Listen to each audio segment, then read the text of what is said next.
Habari ya jioni kwa wale ambao wanatutazama na wale ambao watajiunga na sisi leo. Niko barikiwa hapa kukuwa na mandugu zangu baada ya wikendi mrefu. Kwanza Miguda, habari gani? Niko salama kakangu. Baada ya wikendi mrefu vile umesema. Imekuwa wikendi ngumu kwangu juu kama jana nilikuwa naumwa na kichwa, lakini kwa mapenzi ya Mungu nimeamka kama niko mzima, nashukuru Mola. Na pia wiki nimeanza vyema, nashukuru Mola.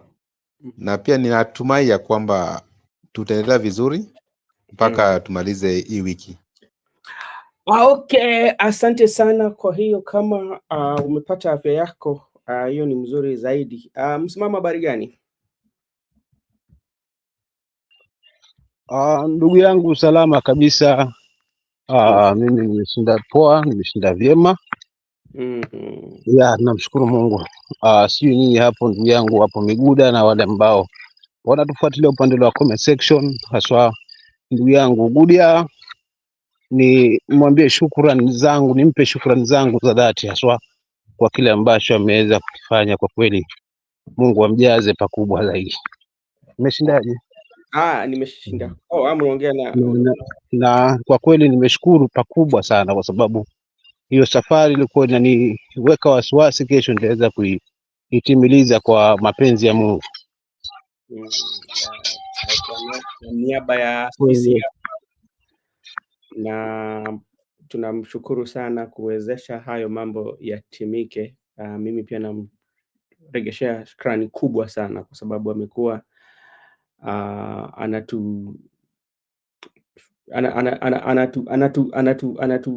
anatusaidia sana tukifikia malengo kama hayo. Tunamshukuru na tunaomba Mungu azidi kumwezeshea.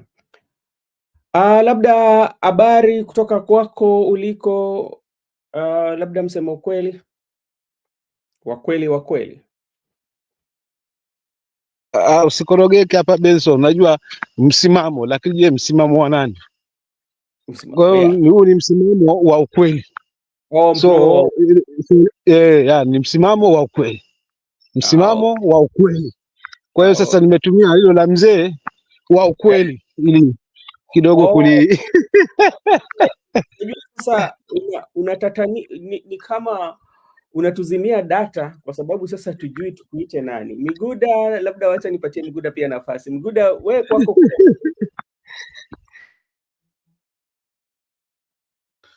Kwangu napenda kuambia kwamba pale niko nashukuru Mola bado shukrani zote napatia Mola.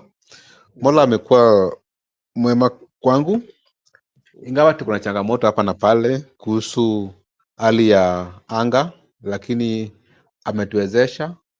Tumetoka katika ukame, sasa tumeingia katika msimu wa baridi na mvua nyingi, lakini amepatia afya nzuri, afya njema, na vile vile tujakuwa na changamoto hapa na pale. Na pia ningependa kusalimia ndugu yangu na pia rafiki yetu Gudia, na pia kuomba Mola azidi kumbariki kwa kile alichofanya ndugu yangu Msimamo. Alikuwa mtu mzuri, amezungumza yake yote, lakini kwa neema ya Mungu amefanikiwa, na sasa ni vizuri kama pia yeye amefurahia, anakuja kwa studio kama kuna furaha. Hiyo ni kitu kizuri sana. Sasa shukrani kwake sana. Kwako Brother Benson. Asante sana. Let me also take this opportunity to thank Gypsy Corner or Goodyear for the commitment and the favor that he has done for us. We really pray and hope that God will continue to bless you.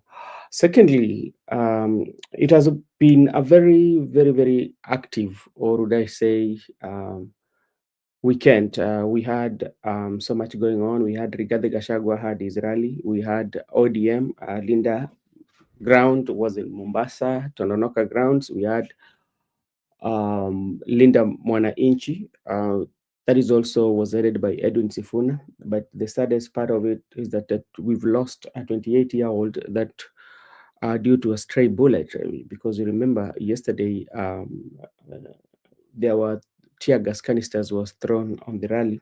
And those are beg so many questions. We are also witnessing, or we know right now, when you go to northern part of Kenya, ni kama kuna hunger. Unajua ile ukame imekuja na watu unaona watu maisha yao hayako vizuri vile vile. Sijui ni serikali wamechukua hatua gani ili kuhakikisha kwamba hao Wakenya pia wanaishi ni kama Wakenya, wasiishi tu ni kama si binadamu. Hiyo ndio pia changamoto ambayo tuko nayo hapa.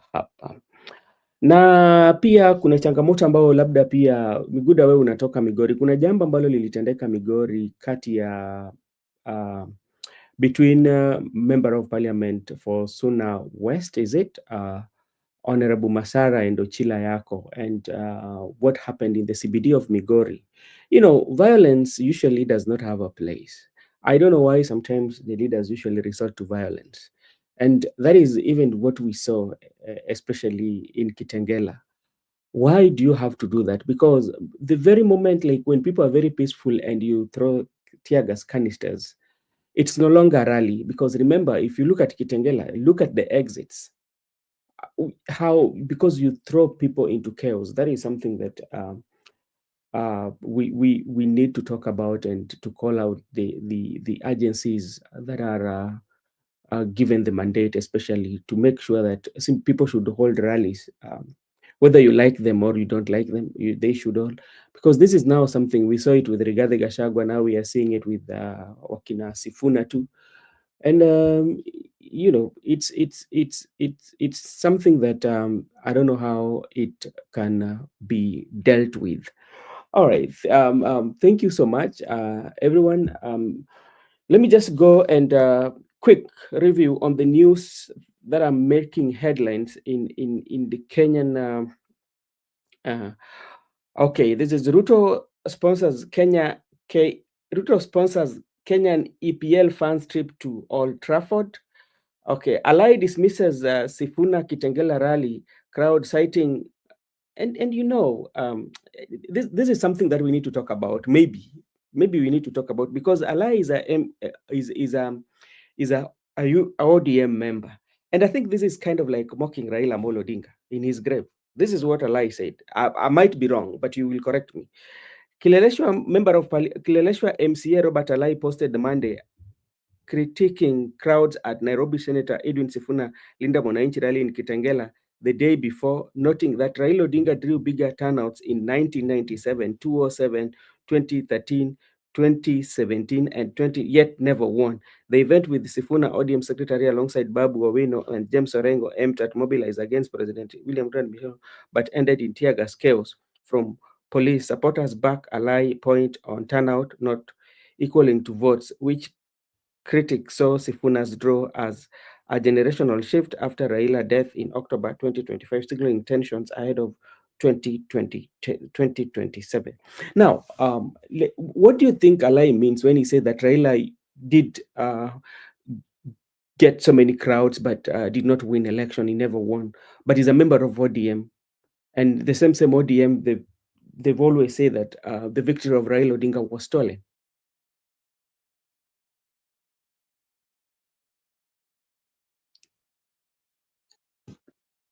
Okay. First, let me begin by the news you have read concerning the president sponsoring EPL fans from Kenya to travel to Old Trafford. I don't know, is he picking only Man U fans, because we have mixer of fans? No, Why are it's they on travel? It's Arsenal This and one Arsenal Man fan, U, one Man U fan. Masigara is called I know Masagara. Masagara, yes. So one Man U fan and one Arsenal fan to Old Trafford and Yes. Emirates. Yeah, and they're Okay. going to stay there for a week.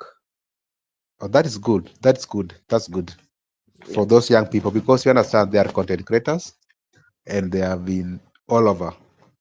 So that's good for them. What I want to say concerning the issue of the Kileleshwa MCA, you understand that. Remember, he supported Uhuru Kenyatta in 2017 and even 2013 before he comes to ODM 2022 for him to be given certificate to run for the Kileleshwa ward election. It means that even before you ask the question that they have been protesting about Raila's victory, he has never supported him at first place. So he should not be the first person complimenting on Raila's crowd, which has never been part of that crowd. The only time we saw him in the crowd is 2022. Where has he been?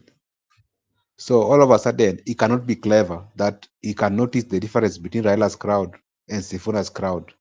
That is just jealous, because Sifuna and Babu are young people like him. And by the time he was holding a gun against Babu Owino, people were saying that he's gaining popularity in Nairobi, that he will be even a governor. Now, reality is now hitting him that he's nobody in the city politics. So it's a matter of young people who don't embrace each other, young people who have jealous when other people are thriving.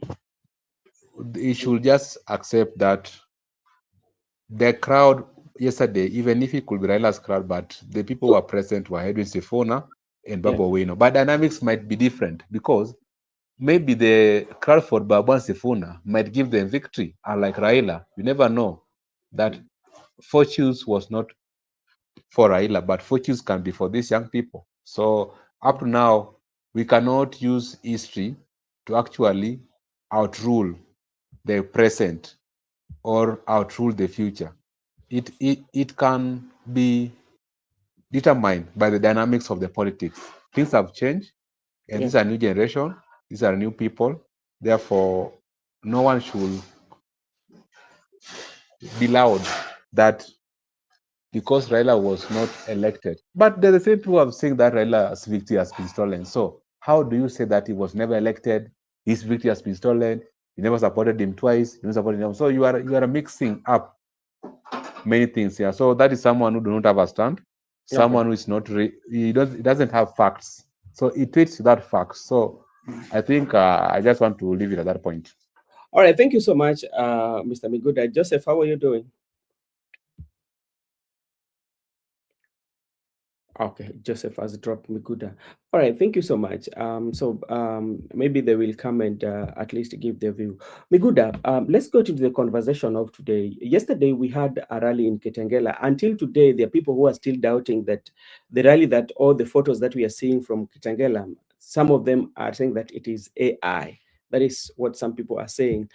And when you do comparison of the two, it seems, or it is, the reality is the Kitengela one was very successful, but when you look at what happened in Tononoka grounds, actually, it is not the ODM that we used to know. It means there must be a failure somewhere, or there must be something that is happening, especially with coordination.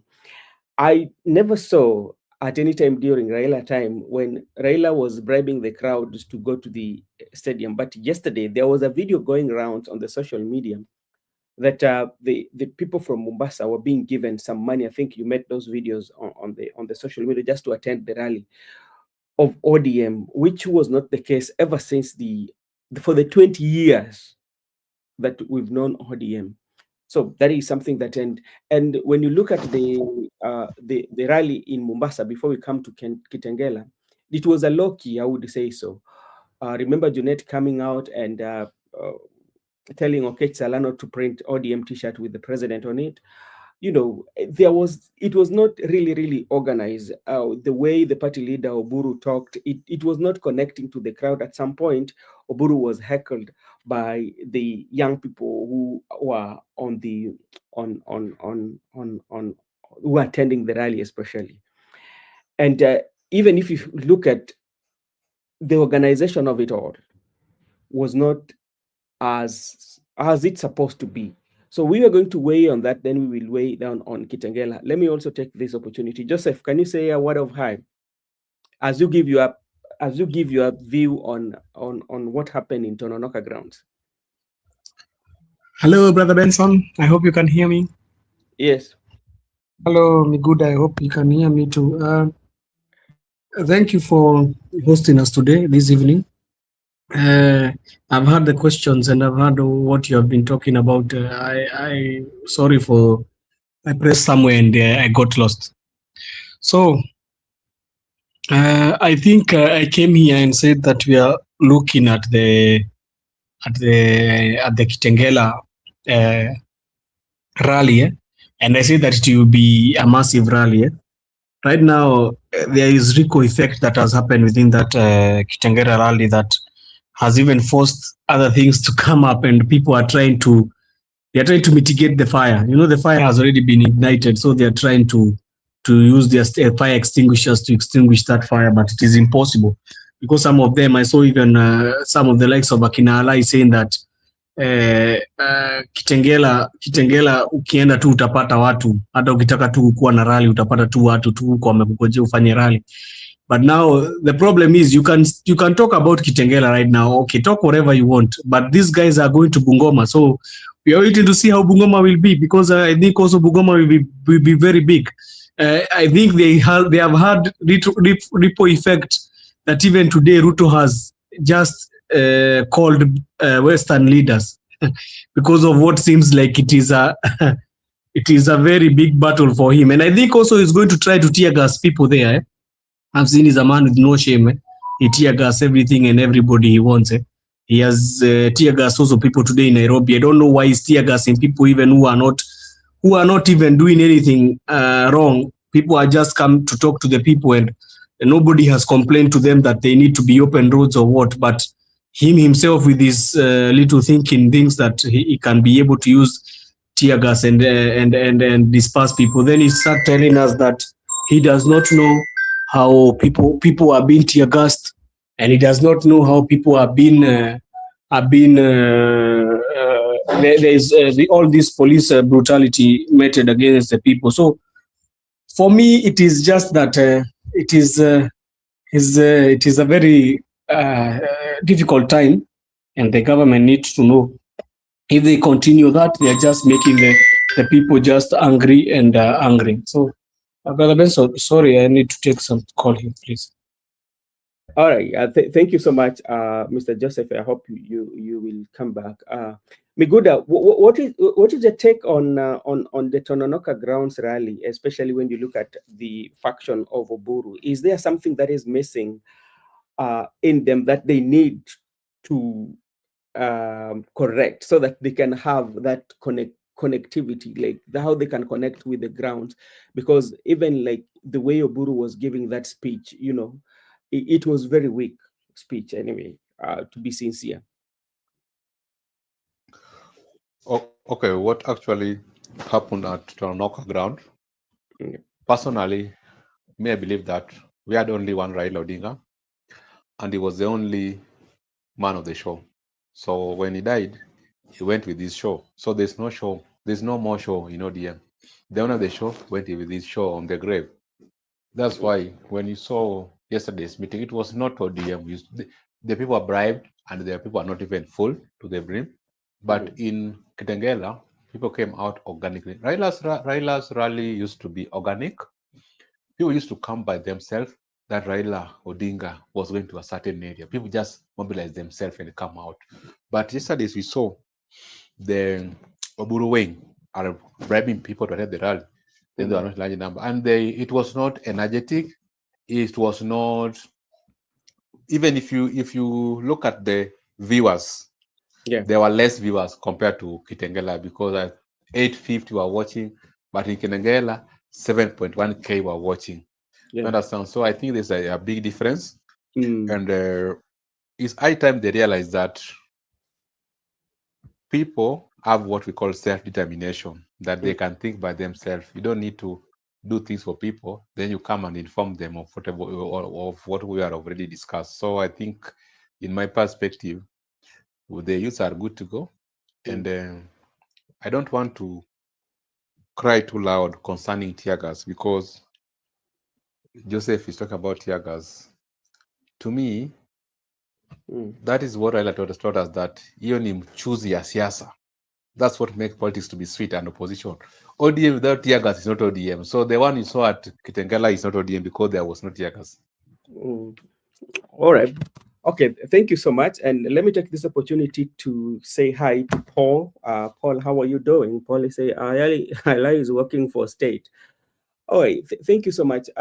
You've spoken about uh, the energy, especially at the coast. Let me first of all give Simamo to say, because he's somebody from the coast, or he would tell us whatever happened in coastal area, especially when you look at the ODM, because for the history, one thing that people do not, I don't know whether people know, like ODM has always had a very strong base, especially in coastal area, in Western and part of Turkana, by the way. But if what we saw yesterday at Tononoka, especially youths, especially heckling the party leader until Sharif Nasir had to come and, with a sign telling them to keep quiet. What does that one mean, especially for Oburu and Gladys Wanga, Junet Mohammed, with that? And also there was those young people who were chanting Sifuna's name, Sifuna, prior. Mr. Msimamo, wewe maoni yako gani?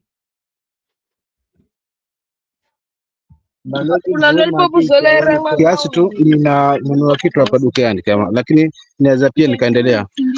Maoni yangu ni hivi, pasa dogo.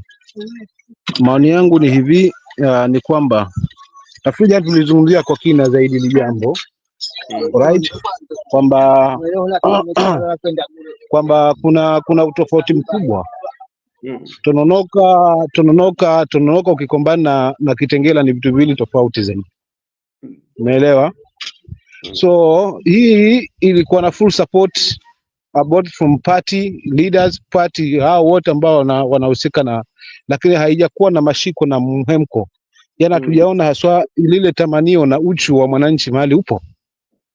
But ukikombani hii sasa imekuwa Kitengela, unakuta ile yani ni mori haswa wa watu, haswa wananchi, haswa kutokana na hali ambao wanapitia. So inafika mahali mwananchi anaamua. So to me naweza nikasema kwamba kuna ukicombine ODM wacha Tononoka, hata ile ilikuwa Lamu na the whole coast, lakini hakuja kuwa ule muhimu kwa, it's like hawa wananchi ni kama wametengenezwa kufika pale kwa special purpose, kwamba waje tu waonekane kwamba wamejaza uwanja na nini, umeona, na pia wamefagilia kimtazamo wangu. Right, but ukicombine na hii ya kina Sifuna ni tofauti. Hapa wametoka wenyewe, kuna uniforms, kuna makofia, kuna nini, lakini umati umetoka kuonyesha haswa ile ghadhabu ambayo ana uzuri, hata si kwamba labda ni kabla nyingi yenye ilijitokeza jana tofauti. Nimesikia wengine wakisema hawa ni wafuasi wa Gachagua ndio walikuja huku, yani ile kwamba jamaa wanajaribu kujitetea kwa upande wa pili, lakini kiukweli ni ile tunu na hamu ya mwananchi kuona kwamba kiongozi wao anayesimama kwa ajili yao anatendewa yasiyofaa upande mwingine. So hiyo ndio tofauti kubwa ambayo niliweza nikaisoma. Pili, yale alizungumzwa pale jana, it's like kama Gladys pia naye anaanza kujutia kimpango wake, kwa sababu siku zote alikuwa anaimba 2 term.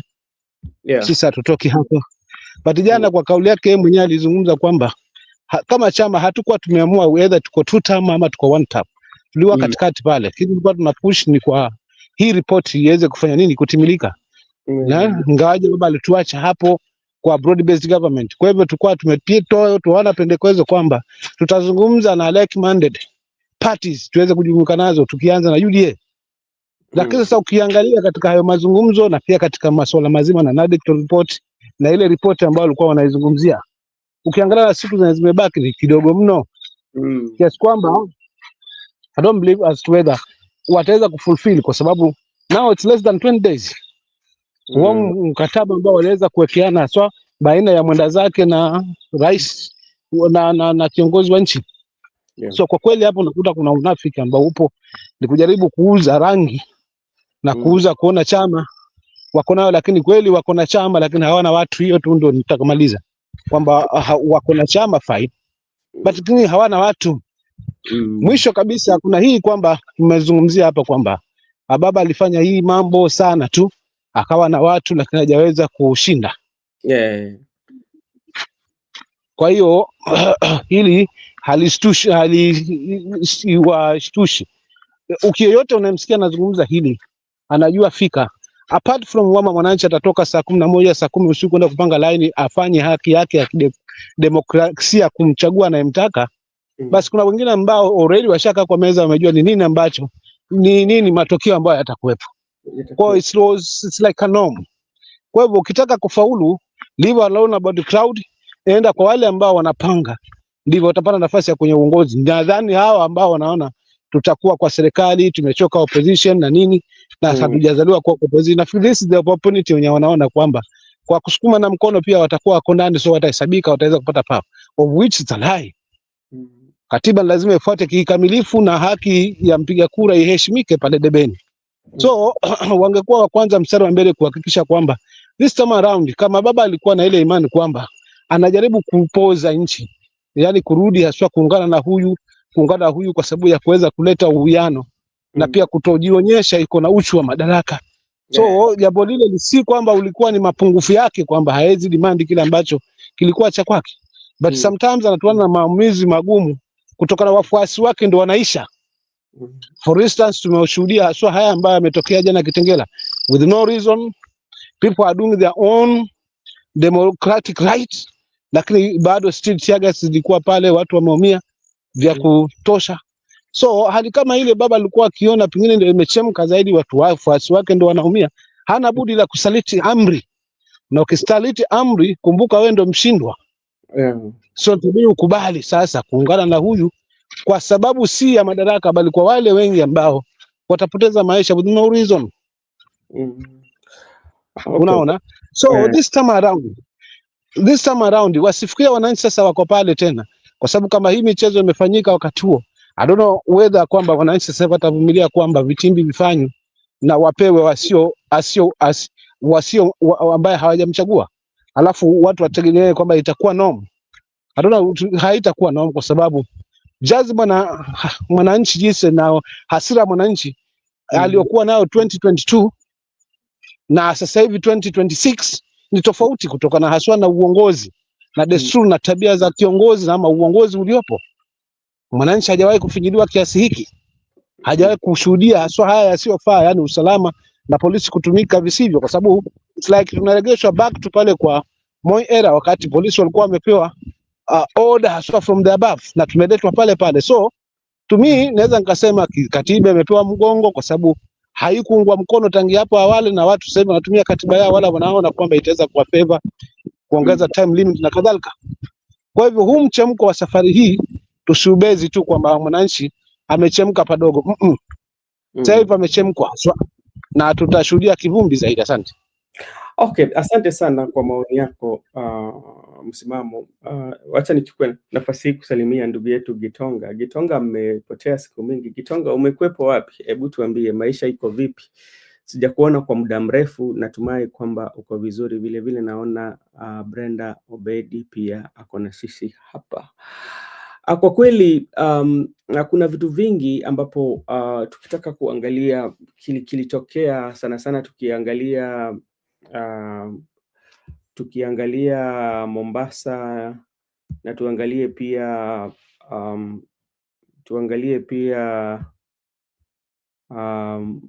acha nitengeneze hii, tuangalie pia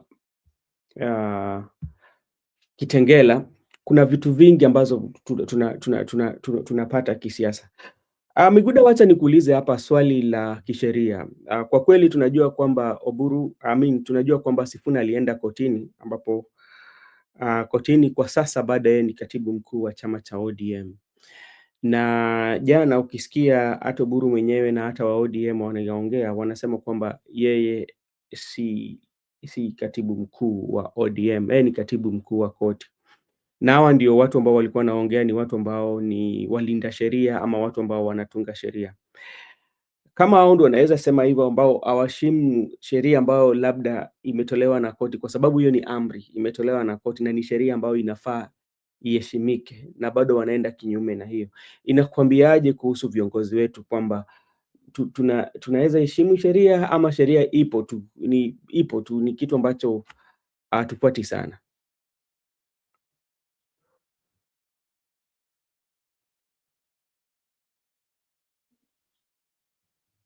Hello Miguda.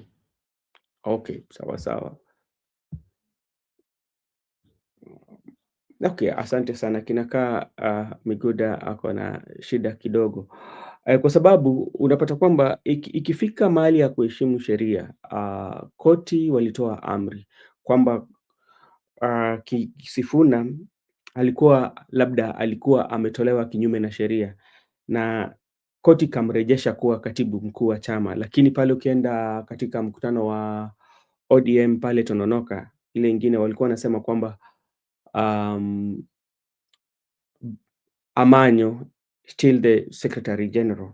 Sasa swali ni je, kama hao ndio watunga sheria, wale ambao wanafaa watunge sheria na hao ndio bado wanakeuka sheria, hiyo itakuwaje? Tunasema kwamba sisi ni waaminifu katika katiba. Wewe mzalendo unaweza sema nini?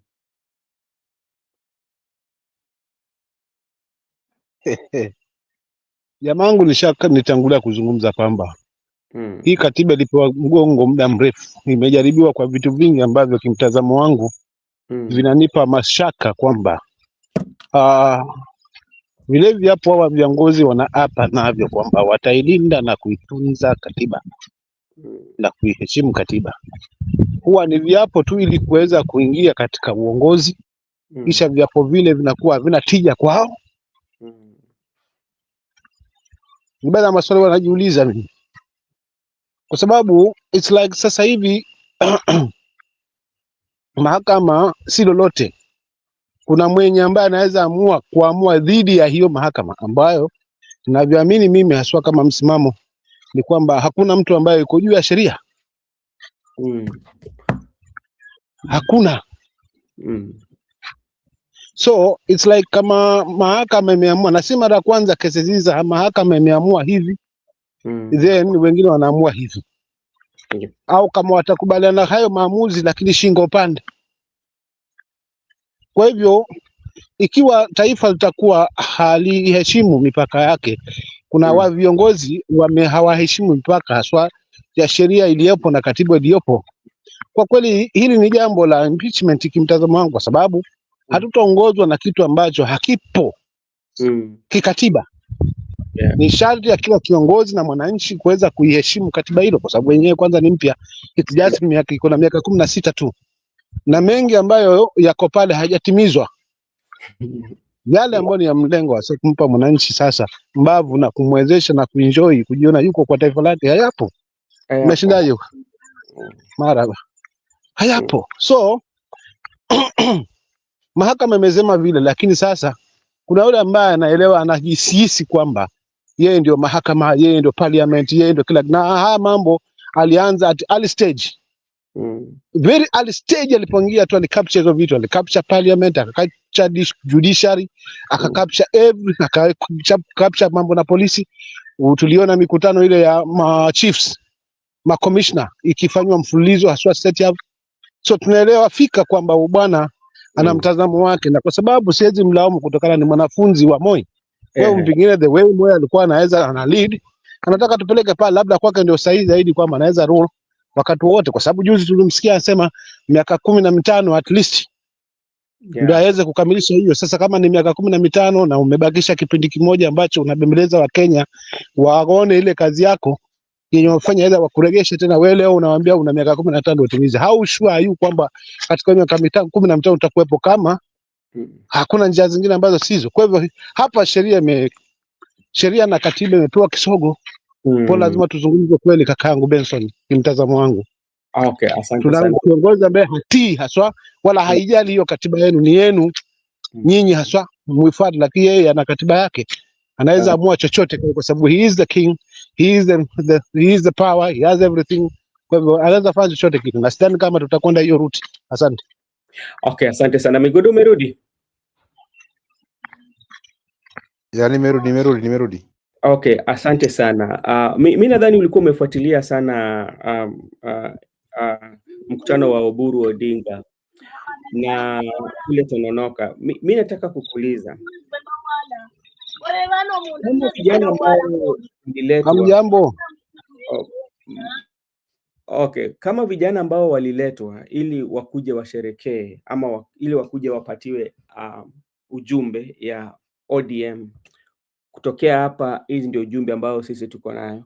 Ukasikia venye viongozi waliongea sana sana hao viongozi kutokana na Mbishi Mboko, ikakuja Gladys Wanga, ikakuja Junet Mohamed, mpaka ikafika ambao mavijana ambao labda kusema kweli walipatiwa pesa wakuja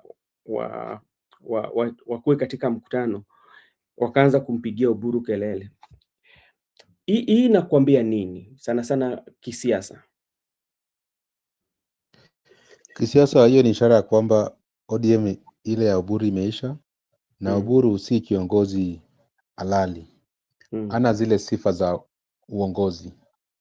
Kiongozi ni yule mtu ambaye afai kupigwa kelele hivyo, na yule mtu ambaye anapeana mwelekeo kwa wale wafuasi wake. Sasa mtu kama Oburu unapata ya kwamba yeye amefail kukuwa kiongozi. Jambo la muhimu ni ya kwamba unapata hao vijana ambao walikuwa wanapatiwa hela na vile vile hao vijana ambao walikuwa wanampigia kelele, wengi wao walibebwa kutoka Nairobi mpaka Mombasa. Ona kina Swale Sonko walikuwa wanaenda pale live TikTok. Wale ni wale watu marafiki zetu wa ghetto wa Nairobi na vijana wake. Inamaanisha kwamba walikuwa na mkutano Tononoka. Kwa nini wanatoa tena vijana Nairobi wanapeleka Mombasa? Ya nini sasa? Sio mkutano ilikuwa ya watu wa Mombasa. Hiyo ni ishara ya kwamba hata watu wa Mombasa hawakuhudhuria hiyo mkutano. Ni wale vijana ambao walienda pale juu ya pesa. Sasa unapata pengine wengine walipata 1,000, pengine unapata 500, naleta vurugu. Mimi nasema tu ile timu ya Oburu pale hakuna watu. Hakuna watu pale. Ile timu ni kama haina ile umaarufu. Haina ile umaarufu kama ile timu ambayo Raila alikuwa anaongoza. Hiyo ya kwamba Oburu ana zile sifa za kiongozi na vile vile haizi toa mwelekeo na si ile mtu ako na msimamo. Unajua kiongozi lazima kuwe na msimamo. Na labda unajua pia kuna hii kauli ambao watu wanasema kwamba au fanya jambo fulani au fanya hiyo jambo. Unanipata? Umemaliza? Ebu labda tu kiufupi tu labda mawazo yako. Kuna wale, there are those who are saying that those crowds that were there, they were crowds for Rigathi Gachagua, and we know very well that those the same crowds that they are calling are the crowds that voted for William Ruto. Why then is it okay for them to question the crowd that were in Kitengela, but then to question especially the crowds that voted for William Ruto who are coming from the central Kenya?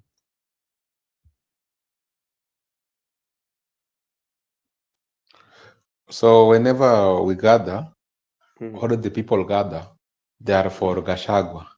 But when it comes to ballot, they are for William Ruto. So how do you divide one people to belong to two different people? If they are for Gachagua in the grassroots, then they will be for Gachagua during elections, because they are saying they have Mount Kenya. But if they have Mount Kenya, so it means the crowds which were present at Kitengela are for both William Ruto and Gachagua. So we are not wrong to say those crowds belong to Ruto, because they are saying those Mount Kenya people belong to Ruto.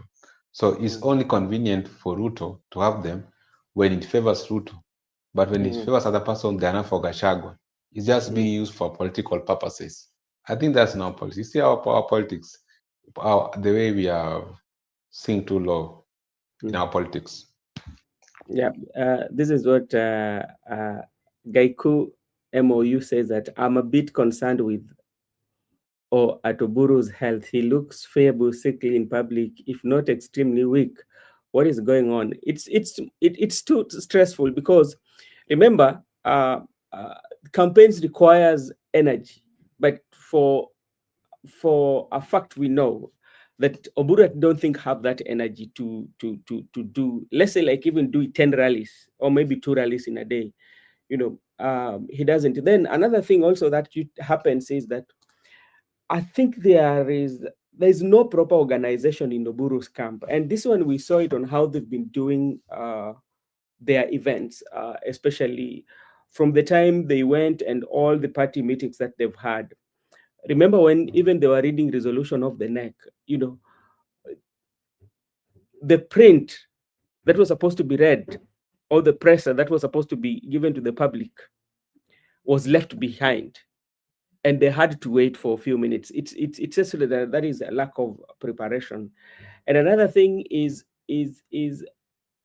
I think they're not settled. When you say that you're in the monkey stage, monkey stage is a stage whereby you are not stagnant. You keep on jumping from tree to tree, trying to get whatever you can get for you to keep you moving.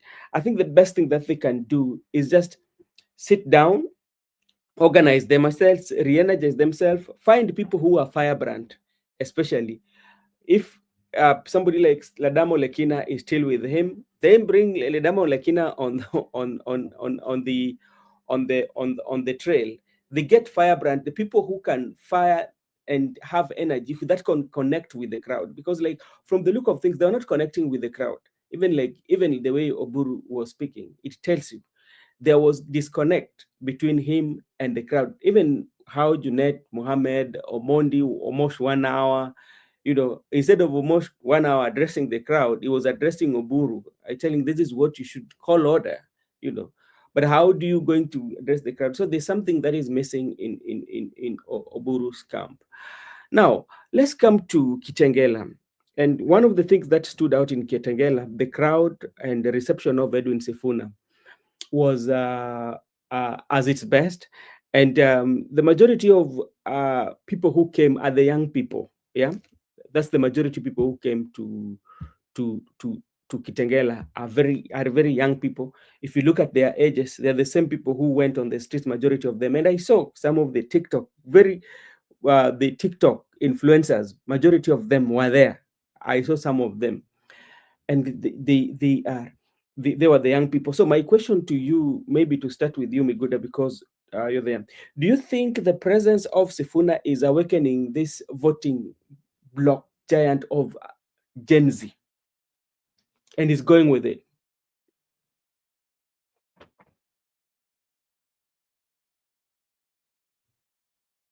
Hello, Miguda. I beg your pardon. I beg your pardon. What the question?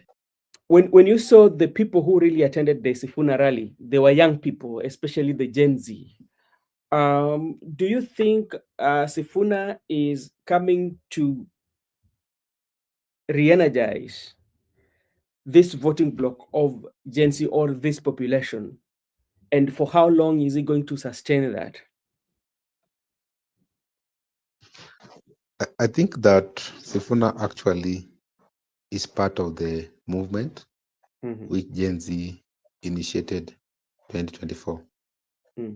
There have been some attempt by the state to ensure that it eradicate the movement, but as time goes by, there have been some attempt also by the people to press on.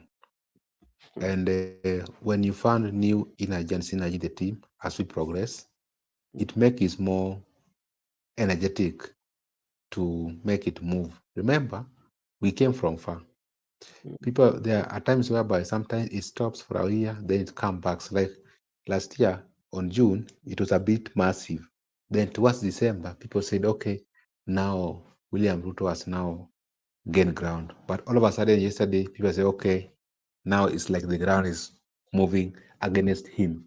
So I can just say what Sifuna is bringing, what we call leadership structure. During the movement, there was this lack of leadership, whereby they were saying you cannot be leaderless and you cannot progress without leadership. So if Sifuna is coming to be among them, and being in the legislature, is bring that leadership structure to the movement. That like when you were at Kitengela, they came out and they were with some leaders, and also in Bungoma or Kakamega, they will be there with some leaders. So it's bringing more of a picture of leadership in the movement. But what I want to say is that as things stand right now, you cannot underrate that movement.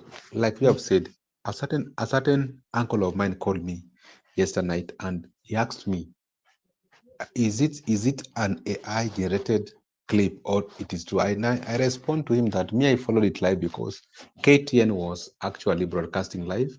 KTN gave them airtime for the first time Babu spoke and other leaders. We were following from KTN, and many people subscribe. Even if you look at the subscription for the KTN between that time and the time the meeting was over, they have increased their subscription. So I respond to that. It's not an AI. This is a real crowd.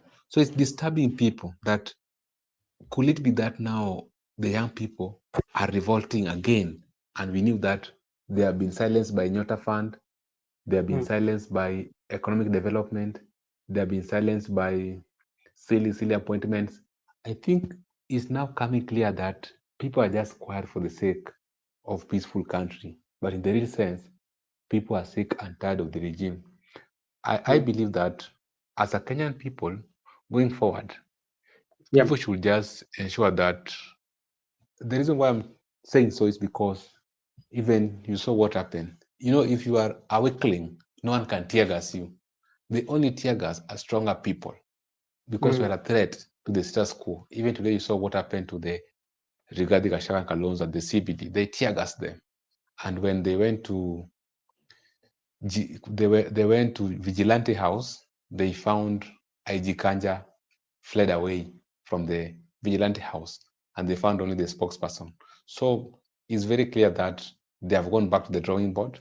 And anytime you seeing these people going back to the drawing board, they are being disturbed. So today I saw Mr. President hosting Kakamega MPs. I remember the next stop will be Kakamega on Saturday, and they have been called today on Monday to discuss on how they are going to manage that crowd if they're coming at Kakamega, because you cannot ignore it. Was there? Yeah?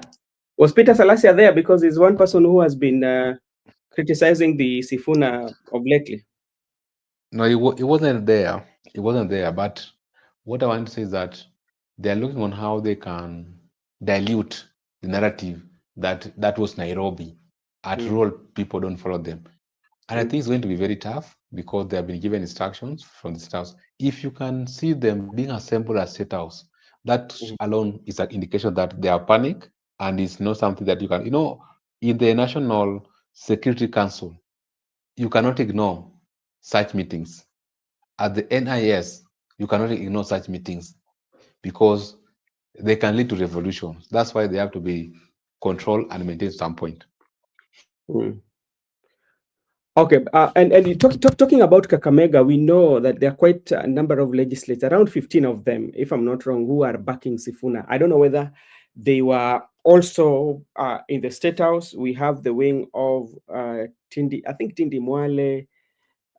Also, I know there are quite a number of them who are backing Sifuna, quite a good number. I don't know whether all of them were in State House too.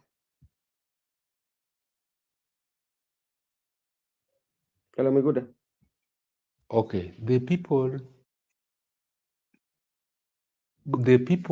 who are backing Sifuna, the people like Tindi Mwale, they were missing in action in State House, because you cannot be seen with the people, you cannot be seen to be pro-Sifuna, the other time you are being seen eating with the opponent or enemy in that case. That one, people will not trust you, people will not believe in you, you can be marked as a mole. But the people whom you saw at Kitengela, none of them was present in the State House. So I think that a good number of them are coming from the Kisii region. Actually, the Sifuna wave has swept the Kisii region, particularly Kisii County. You saw a good number of legislatures from Kisii County, to be precise, are backing Sifuna. And also the wave has swept Omondi Karoli. So it's very interesting time ahead. And what I can confirm to you is that, let's discuss this issue of crowd. They are saying these crowds belong to Gachagua. They are saying these are Kikuyus. But the question we are asking them, if they are Kikuyus, they belong to Gachagua. So they are only Kikuyus and belong to Gachagua when Sifuna meets them. But when they meet William Ruto, Kikuyus are with William Ruto. So which is which? So they are only for Ruto if they are not in the Ruto in the Ruto rally, but when they are with Sifuna, they are for Gachagua. So I think now Kikus are for two people. They're either for Sifuna and either for Ruto and Gachagua. So there are two people divided into two. So we have, like in presidential election, we have 12. We instead of one ballot paper, we are going to have two ballot paper for the Mount Kenya people, because there was Mount Kenya for Gachagua and Mount Kenya for Ruto. So we are going to have, like, instead of 6 ballots, we are going to have 7 ballots for the president for Ruto and the president for Gachagua. There's no way you can divide one person to belong to two people. And they are saying, lastly, they were telling us that Kitengela is a busy residence, Kitengela is a busy place, you can bump into any time, then you get a crowd. Then we advise them, let Gideon Moi go there on weekend. Gideon Moi should pronounce that he want to go to Kitengela, if he can pull that crowd. Even let Ruto go to Kitengela. Let Wanga go to Kitengela. Let Oburu go to Kitengela. If they can, they are saying that crowd is normal in Kitengela. Let them go. We will differentiate. When they will go there, they're the people who are going to generate for us AI. They're the people, they want to generate AI. That's why they have started these rumors of AI. Yeah. That was not AI. That was an organic crowd. And if that's the case, they're also telling us that the crowd was mobilized. So the question we are asking them, how many opinions do you have? Were they mobilized, or do they belong to Gachagua? So there are people who don't have any good and informed decision. And lastly, I saw some people on X Space with brands calling themselves Mimi ni Ruto. So the people who are not even authentic, they are not self-made, they are not natural, they are copy-pasting narratives. Mimi ndio Sifuna belongs to Sifuna. Babu kwa sababu belong to Babu. You should have your own creativity so that you can have your own path into politics. You should control your narrative to the very end, not that you are copy-pasting my narrative. Now you cannot. So if you say Mimi ndio Ruto, you think you get that crowd. I want to tell you that Kakamega will be fire, and we will be there. Okay, what surprised me, if you look at the two camps, yesterday you'd see, you'd notice, especially the camp from Oburu was talking about the other camp, and Babu, Sifuna, and the rest tried to shy away. They did not speak about the grounds in Tononoka, and for Gladys Wanga alikuwa anasema kwamba utatuambia mkutano ni ya ODM ama ni ya watu wako. Pale ni DCP, watu wako pale ni Jubilee, watu wako pale ni Wiper. So Gladys Wanga, on her speech, especially yesterday, he was saying that those who were there were the members of DCP, Wiper, and Jubilee. They are not members of ODM. But if you look at all those were young people from all walks of background. And I don't think even them, when they're having that rally, they dubbed it as ODM rally. It was like Linda Mwananchi. What is your take on that? Bro Benson, sometimes we don't need to be petty, because let me ask you. Yesterday, Gachagua was having a certain rally along Thika Road. Yeah. I saw the DCP members with DCP caps and t-shirts. Why were DCP supporters at Kitengela not on DCP t-shirts and caps? DCP supporters were at Gachagua's rally and we saw them. They were there. And why do you say that they were also in Kitengela? So it means that DCP is a movement. Then, if that's the case, it means Gachagua has taken over. So Gachagua has taken over the city. If you can have two strong rallies, he was having a Thika, then the other rally was at Kitengela. So Gachagua is supposed to be reckoned, if that's the case. So these cheap politics which are possessed with bloggers, bloggers, most on X Space, they are trying to compare things which are incomparable. They are trying to imagine things which are out of context. Like I've told you, they have said you can get people every day at Kitengela. Let them send Gideon Moi, because he's the chairman for KANU, if he can pull that crowd. Let them send Oburu Odinga. Let them send Wanga. Even let them send Mbadi. We can see. Even let them send Junet, because if anybody can pull that crowd. That crowd is very much organic. The youths are sick and tired of this regime. The youths are ready to transform the country, and let them not preach for us the gospel of that we don't have IDs. We have IDs. We have IDs. Hello, can you hear me? We have IDs. We have voters card, because were it not for ID, I could not be having Safaricom line. We are registering our lives with our IDs. We are registering bank accounts with IDs. When we are being admitted to school, you must have ID before you get your admission. So you cannot preach for us that the young people don't have IDs. The young people have IDs because they are registered. They are.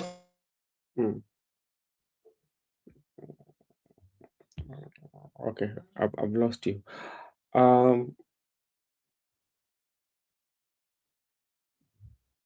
Marco, Miguda.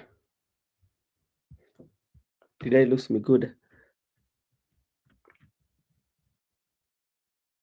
Okay, okay. Let me Msimamo, asante sana kwa kukuja. Msimamo, let me just ask you, because like we've seen especially the young people, if they decide to love you, especially like now what Sifuna is having this big following, not because he's a member of ODM or not because he has done something special, but because you are speaking some of the things that is affecting them on the ground, you know. How should Sifuna maintain this so that he doesn't betray this cause that has started? How should he maintain this? La kwanza asipeleke vile alipeleka jana, maana naiga viatu vya mheshimiwa Raila Odinga. Naona maoni yangu waipeleke digital sasa, kutokana ni wafuasi wengi ni vijana. So waipeleke in digital way. Yeah. Ajue jinsi gani ambavyo ataweza kutackle matukio kama yale ya jana. Yani yasiwe kwamba yanampa tena sifa kwamba tuliona haya alofanyika kwa Raila ndio yanafanyika tu sasa hivi, hakuna tofauti.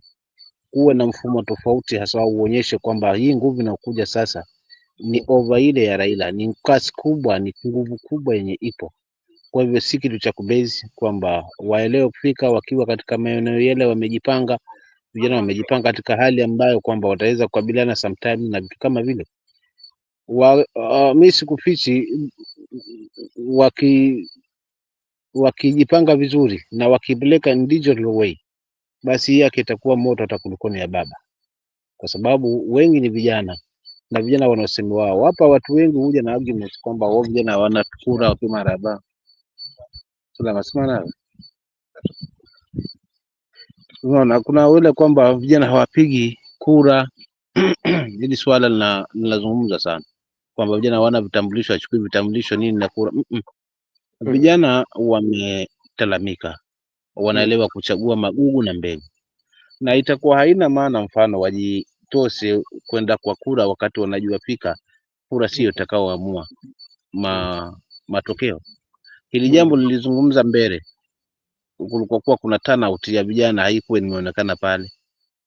Kama tulifuatilia swala chaguzi ya mbele, hakukuwa sana na asilimia kubwa ya vijana, na tukawa tuna argue hapa wao vijana wachukue, sio hivyo.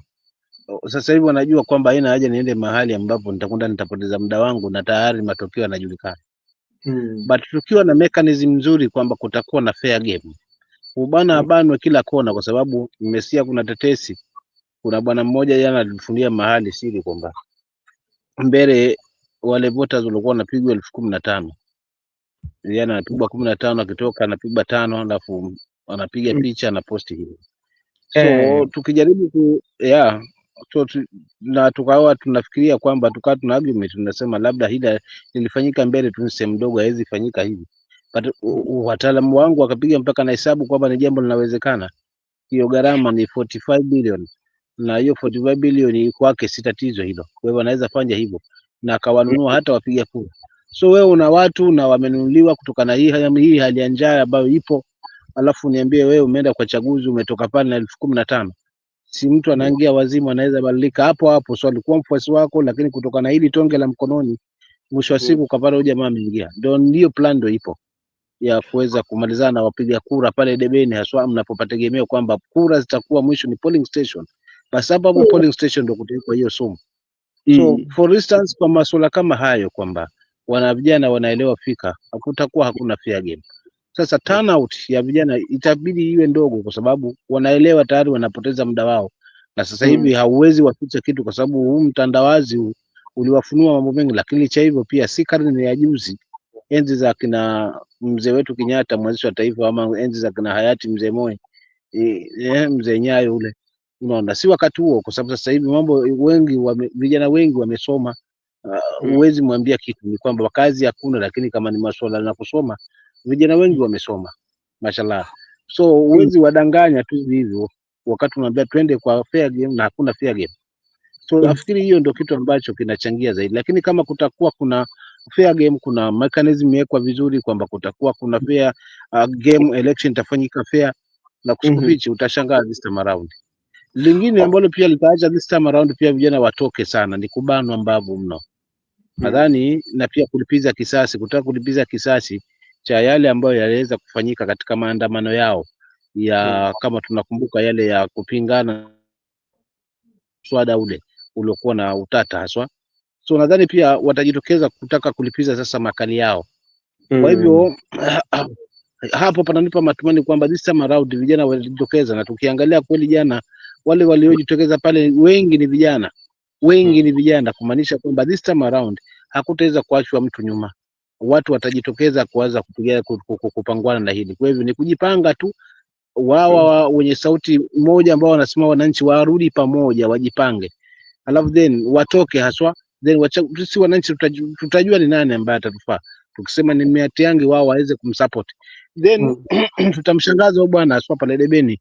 Kama tutakuwa na fair game, tutaweza kuchunga kura kikamilifu na kuweza kuhakikisha kwamba hakuna milungule itakayotembea pale, hakuna hela zitakazotembea pale, na kila kitu tutakiepose immediately after tukio moja limefanyika. So tukiwa na hayo macho wakati huo kwamba hatulifumbii hili, basi bwana atakuwa hana mali kwa kujificha. Maana sahari sidhani kama kuna usingizi mzuri itaingia jana, wala kuna mahusiano mazuri kutoka na hii ODM yake ya based government, jinsi ilivyofanya Tononoka na jinsi ambavyo Sifuna aliweza kuchukua huu mati. Hapa kutakuwa kuna maswali kwa hao ambao ni viongozi ambao walikuwa wanang'ang'ana kwa broad based government kwamba lazima tufuate UDA. So watakuwa na maswali, how did this happen?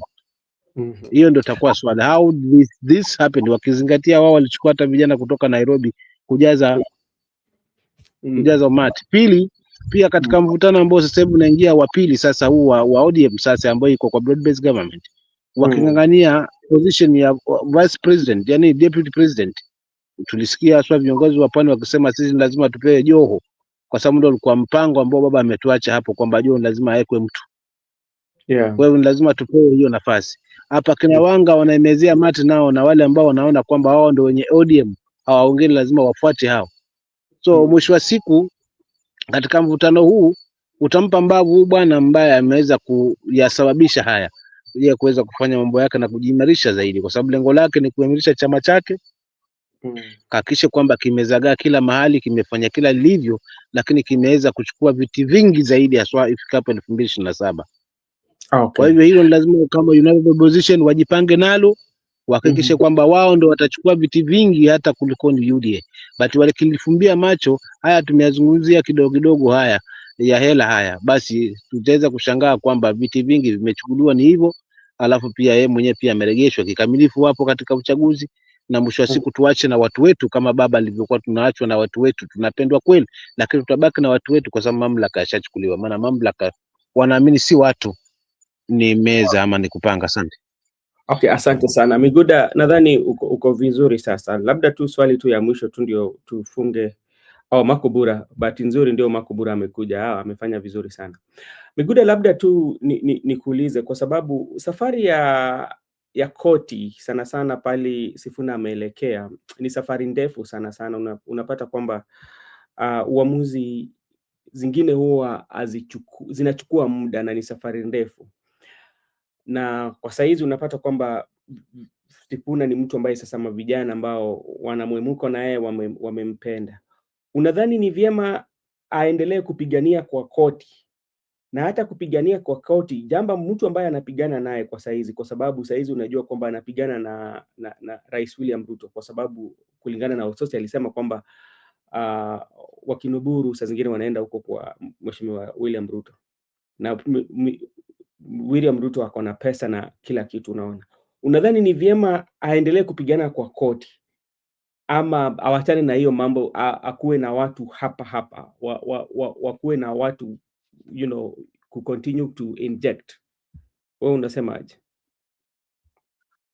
Mi nasema mambo na koti, tukiangalia precedents, we have had precedents whereby people have moved to court, sometimes due to the due process, it can take time, timeline, and also there are some activities that must proceed. For instance, the party must always be active. Right now we are approaching elections. The SG is very vital in the party, that it needs to be active, engaging in minutes writing, engaging in negotiations. So right now they'll be using the Catherine from Busia Women Rep, and Sifuna now will not be taking activities of the ODM. But let me tell you, some people still have hope. To me, I can just say Sifuna was removed from the ODM. They're just trying to sugarcoat things, but the facts are he's not going to serve as the SG for ODM. So it's better for him right now to move with this crowd and move on. Let him not battle in court, because even if court reinstate him, like I've told you, the good example is the Ford Kenya. You know the issue of Ford Kenya. Even today, if you go to the courts in this country, we are going to find that case still active in the court. Up to date, the issue of Ford Kenya has not been resolved legally. So no matter how, it will be there in the court, but the team will move on and work with William Ruto. The same way the team is moving on, it's high time for Sifuna to move on and stop to be all those, because there are some people who believe that Sifuna will go back to be the SG of ODM. He is not going to go back to be the SG of ODM. For instance, maybe before I leave Makobura, then leave, because I don't think that ODM will allow Sifuna to go to the Orange House. He's not going. I don't think ODM will allow Sifuna to transact any business on their behalf. ODM, Sifuna is SG on court paper, but in reality, he's not. Yeah, he is not. He is not the SG for ODM. ODM will not allow him to do anything. Makubura, you can pick it up. Then I'm coming.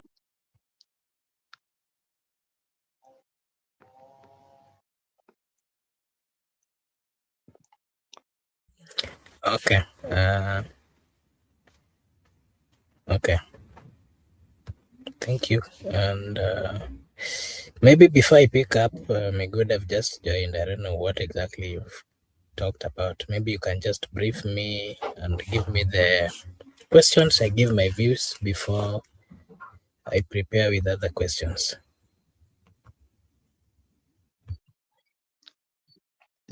You can just note them down, because I just want to go very fast.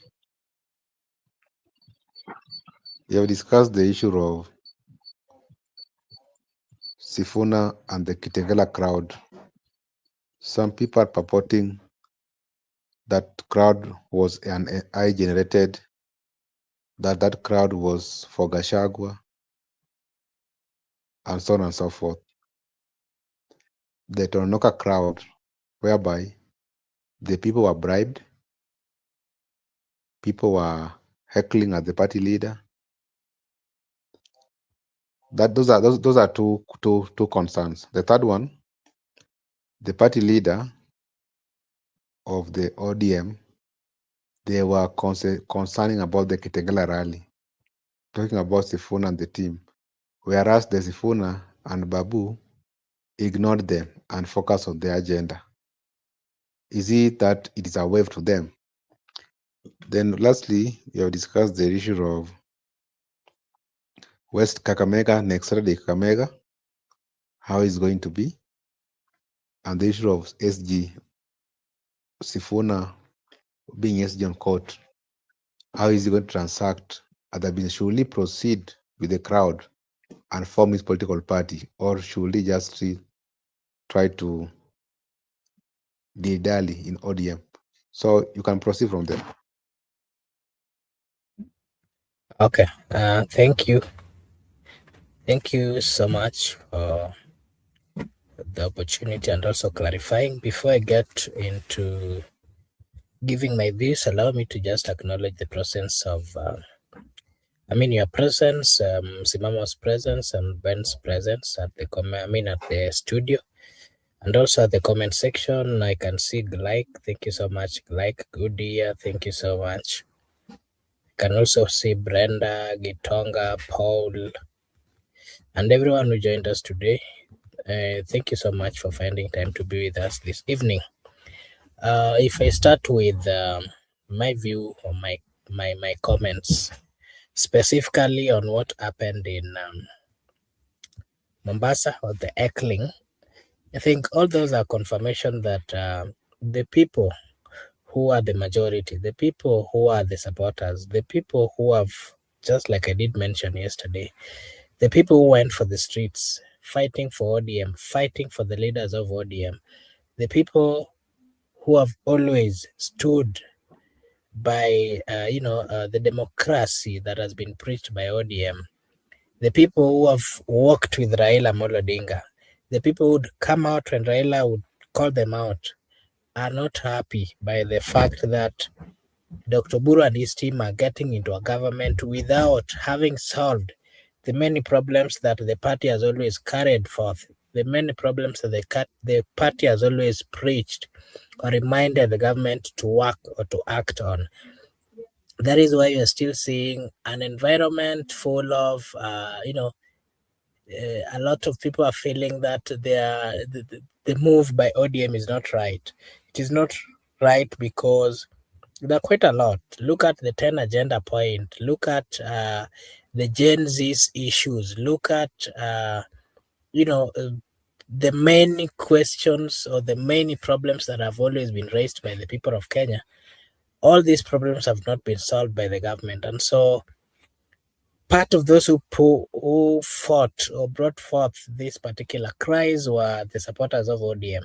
So majority of them still feel that, well, as much as there is an opportunity of getting into the government, the only issue is, well, part of ODM, the likes of Mbadi, the likes of Joe, the likes of Oparanya, the likes of Opiyo Wandayi are currently in government. But what have they done to the people? Have they solved the problems that ODM has always stood for? Have they solved the many injustices that ODM supporters faced, or the entire people of Kenya have always faced? The answer is no, they have not solved. And so the people feel that as much as they're being told about broad-based and government, this government has done nothing. The people who are within ODM, who knew the problems and the challenges, have also gotten into government and they're doing nothing. That is why there's a lot of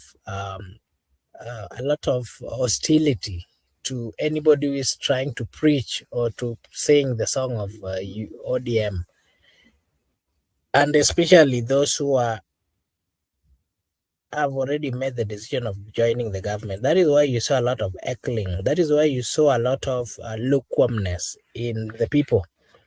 That is why you saw what I can call low turnout, and of course a group of people who never really cared about what was happening. So that would be my comment on the reason why quite a number of people were gloomy or echoed the current party leader, that is Dr. Oburu Oginga and his team. And again, if you look at the kind of the energy that was there, it is not receptive. It is not hii ligi ya kina Oburu. They are not matching the energy. They are not matching the wishes of the people. And that is why, personally, I can say they should just release the party to this other side, the people who are willing to proceed with it. Yeah, that would be my take on the heckling thing in Mombasa. Well, if I want to give my views again on what happened in Kitengela, I can say that what we saw was a massive reception. A group of people when I saw them coming out, it reminded me of Raila Amolo Odinga the late. It reminded me of the good reception. It reminded me of the energy. It reminded me of the political consistency and the political love that Raila experienced while he was still with the people. That was a replica that the spirit of Raila is still alive. And if we were supposed to be gauging in the sense that going by the side where I would say the spirit of Raila lies, then I can tell you that the spirit of the Raila lies in this other team that is comprising James Orengo, Edwin Sifuna, Babu Owino, amongst others. That is where true spirit of Raila is. Yes, that would be my take on the Kitengela. The Kitengela one, but also what we to anticipate or what to expect in Kakamega. We're going to see a huge or a still high turnout in Kakamega, a symbol or significance of the how do I put it? A young generation coming out to just to show their frustration, and also just to give a support to the people who fail. I mean, the people who have tried advancing their views and the views of the youths, and they're not given a chance. So, this is more of a youth affair, if I can call it so, because it is something pro the youth. It is the youths who are coming up with this particular planning. It is them who are, finding themselves coming in the forefront just as a way of uniting and also coming up with strategies of ensuring that these events gets to the success that is needed.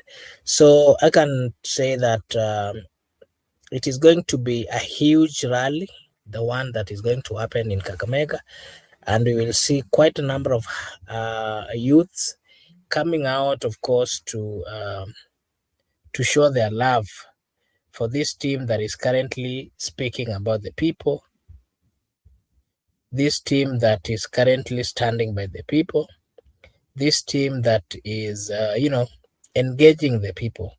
It's going to be a massive good reception for the likes of Sifuna, Babu, Orengo, and the whole team of, of the ODM rebel. That would be my take on that. And then something else that had been asked is about the operations of Edwin Sifuna. And I can say that it's not going to be easy for him, because remember, we have a group of people in ODM or this side of Dr. Oburu who are very ruthless in the sense that there are people who really do not care, and especially when they've been bribed the way they've been bribed to move with a high speed the way they're moving, they're not going to allow Sifuna or anybody else to divert the attention. And that is why I partly agree that they're going to make it tough for Sifuna to operate and, of course, to execute his roles as per the constitution of ODM and, of course, the requirements of a Secretary General. Yes, we saw this. The courts did clarify that he's still the Secretary General. That I would say is still on paper and legally, but I don't think that he would be allowed to even access his office or the offices of ODM. Yes, I think that would be my view on that, unless there's anything else that you want to add, either Miguda or Msimamo.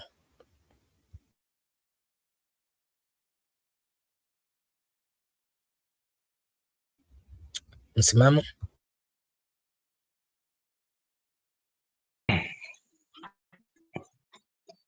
Naungana na wewe kaka yangu, kwanza pokea zangu, lakini naungana na wewe kwamba Sifuna haina haja ya kubembeleza mahali, na nilizungumza juzi hili first, ile siku ambao aliweza kutimuliwa kwamba siku zote kumpiga chura teki ni si kumuua, ni kumwongezea safari tu.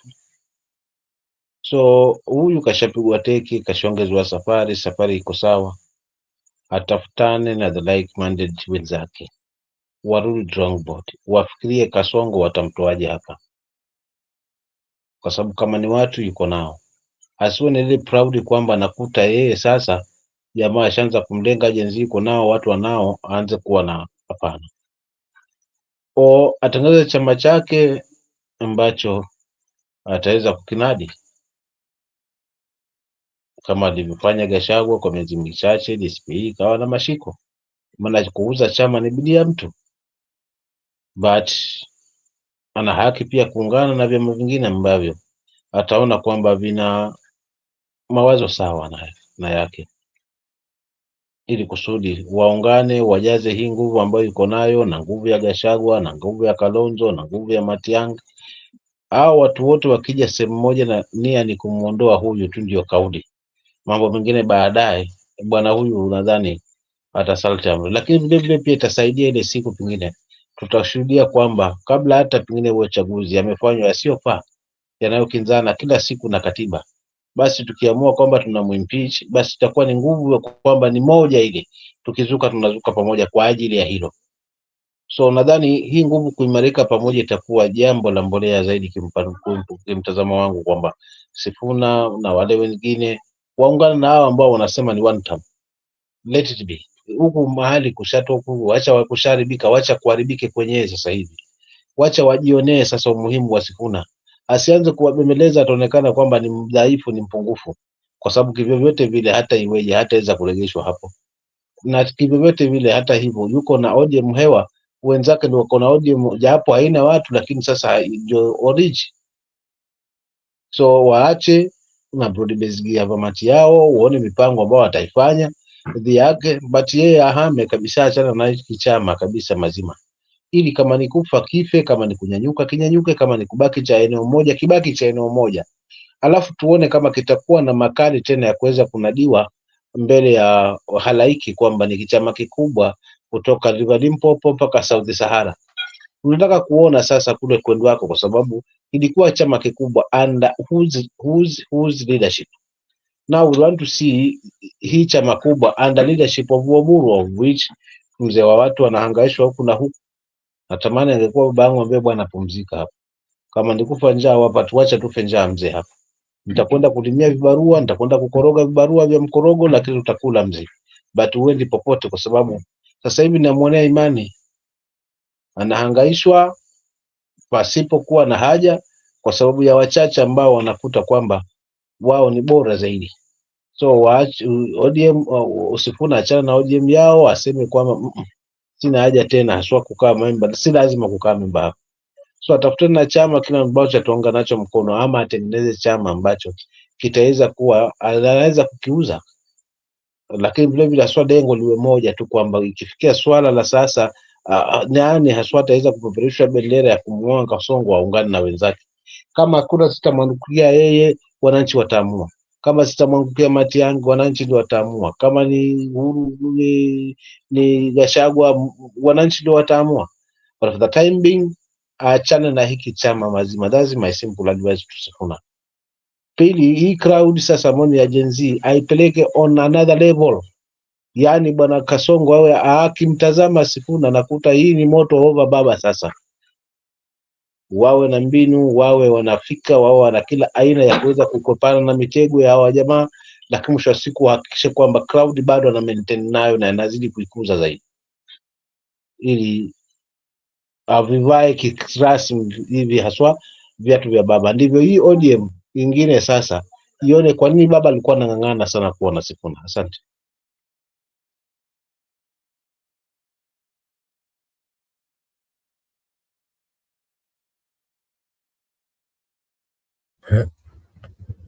Thank you so much.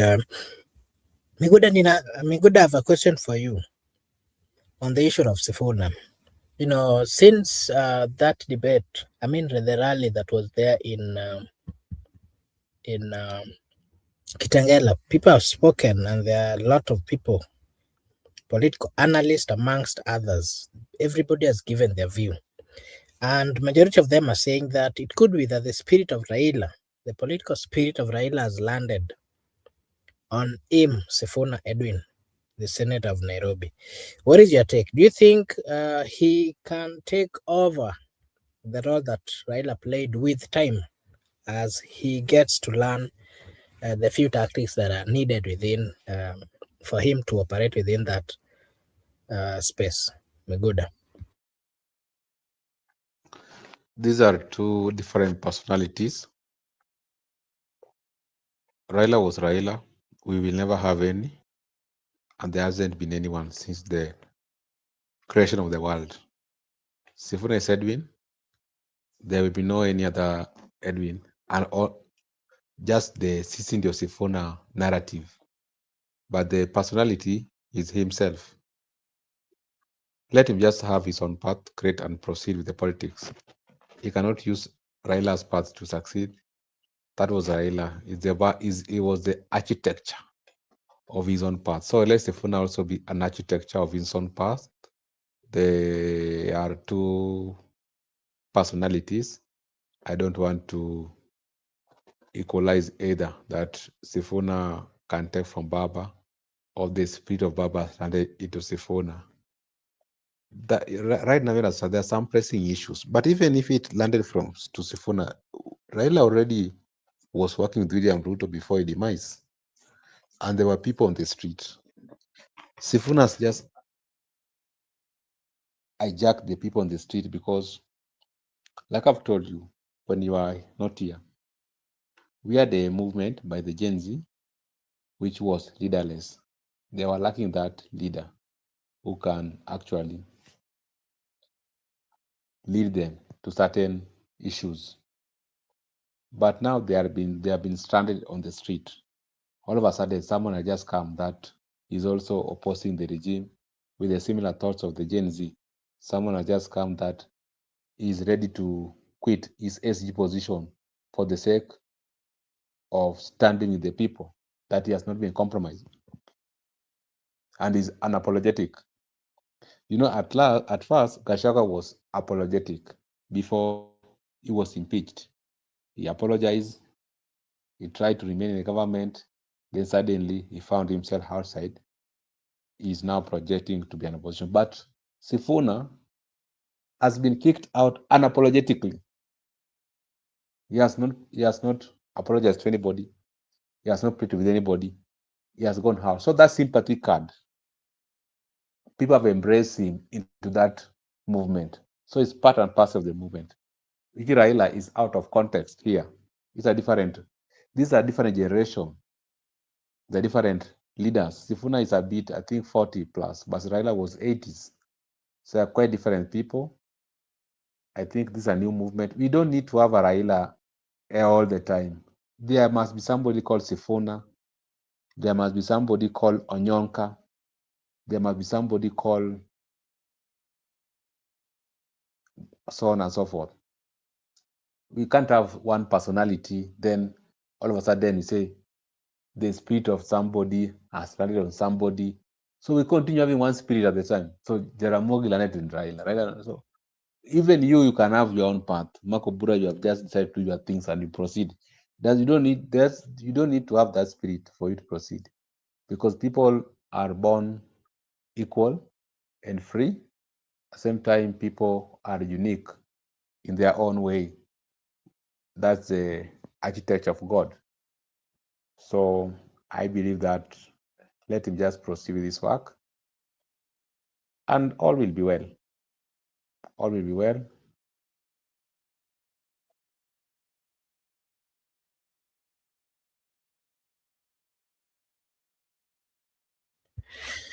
Okay, thank you so much. And maybe your take on the current dalliance that you're seeing between Jalang and the president. We've seen him making some videos with the president. The other day he was with the president, and then, speaking about Atlanta and the things that they're planning to do. Jalang also came out to say that he's been told by the president that he should go for the senatorial seat.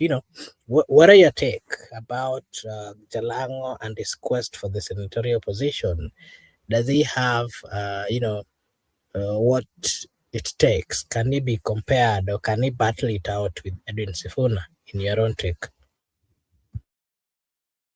It doesn't have wherewithal, but politics doesn't work that way. He cannot match Sifuna when it comes to legislation. He cannot match Sifuna when it comes to representation. He cannot match Sifuna when it comes to oversight. But politics doesn't work that way. I just want to give him a benefit of doubt. I will not rule him out. But you have asked me about the issue of their relationship currently with the head of state. Remember, before Jalas became a politician or Langata lawmaker, they have been friends before. They were the president. They have been having affair with the president before. He only left president when he went to get the ticket for ODM for Langata. Then after he was elected, he was seen in State House some months after election. So nothing has changed. It has been the same romance which was there before and even right now. So they have been friends. They have been working closely together. They are in contact, and it's on. So I think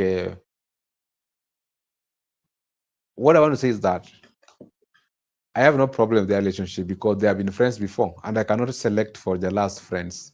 You can have your friends the way you want. I cannot decide for him whom to friend or not. That is his personal, private choice.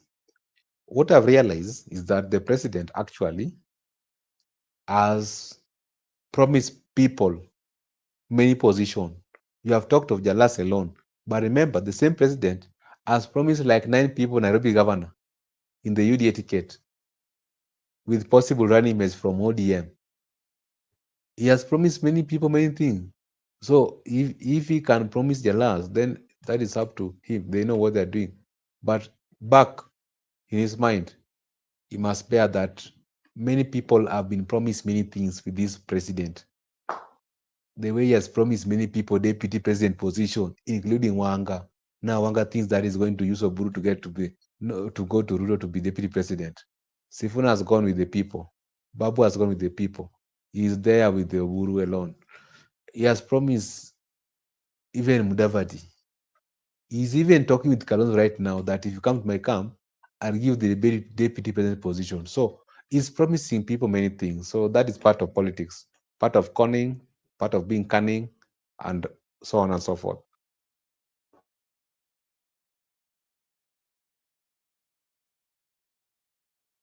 Okay, thank you so much, and for your take. And this match that is still coming out. I don't know whether you saw the United Opposition going to the Vigilance House to seek for, just clarity on what has been happening in the country. Amongst the other things that they went to get to understand is the action that will be taken to the people, the goons that have been invading. I don't know whether you saw that, and what are your takes? They're saying that soon they're going to plan a demonstration if their pleas are not really taken seriously. Do you think going to the vigilance or seeking attention from the police headquarters would make it, would solve the problems that are currently being faced by the opposition leaders, especially whenever they're having rallies and then goods are coming, disrupting, and police are also joining? What are your take on that as well?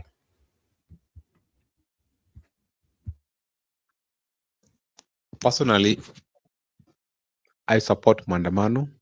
I support demonstration anytime, any day, any moment. I'll be the first person defending right to protest, right to demonstrate, right to picket, right to assemble, and right to present petition to the authority. That is now my first job. I'll be defending each and every person who do it peacefully and unarmed. We are there to defend you. We are there to be part of you. We are there to protect, uphold the Constitution. That's our duty. So whenever anyone has called for mandamano, demonstration, picketing, assembly, peacefully and unarmed, you got our back. So what I want to say is that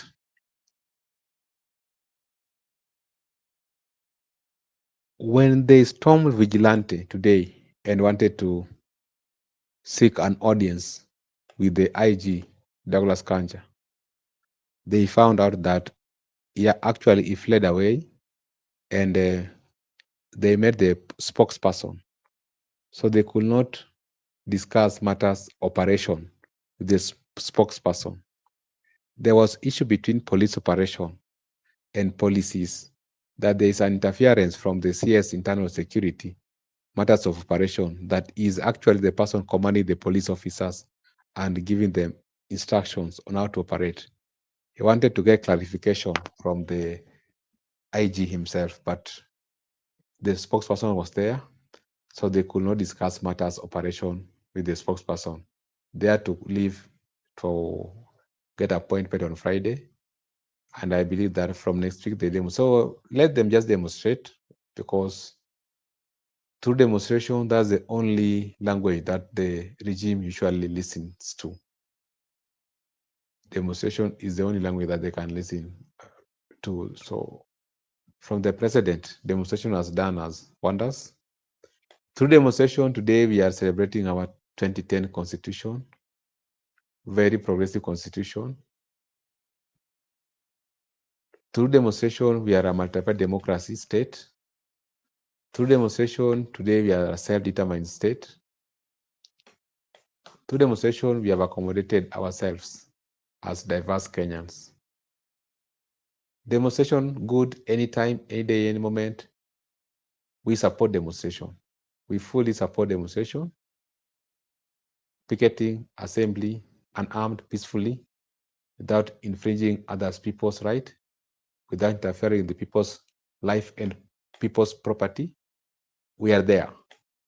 So Makubura, anytime, any moment, they call demonstration, we will be there.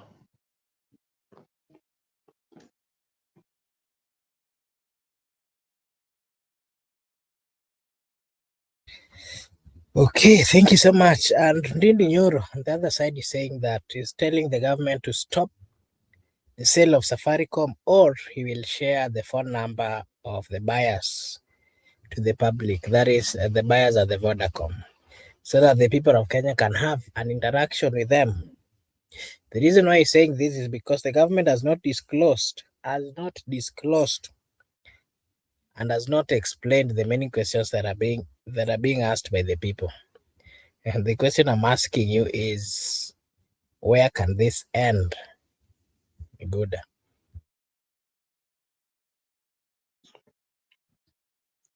Okay, this can end in court, because there ought to be public participation, and there ought to be disclosure to the public, the willing buyer. The willing buyer ought to be known to the public. What if the public want to or are interested in purchasing? Are they now restricted from doing so? We are going to end in court, and that is something that is very much fundamental, because the issue of public participation, the issue of disclosure, when you want to sell the shares to a foreign company, there ought to be what we call public participation. There ought to be called disclosure of all material facts to the public. There's no disclosure. But if there is a person, or whom we call, if there's an insider who has got the information, can actually share with the public so that we can know. Remember, we had the insider who disclosed the material facts on the Adani deal concerning JKA, and the deal was stopped because it was not in proper with the constitution, with the provisions of the rule of law. So anybody who is there, let him disclose, even if it's in your. But I think we end in court. Back to you.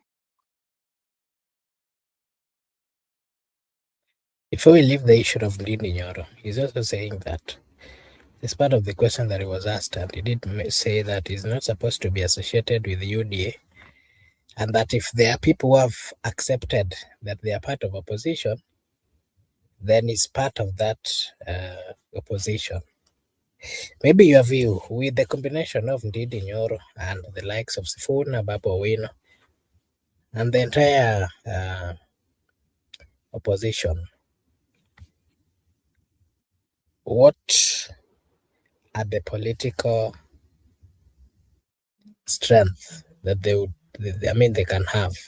Can he bring, what can he add on the political limelight, especially the opposition side?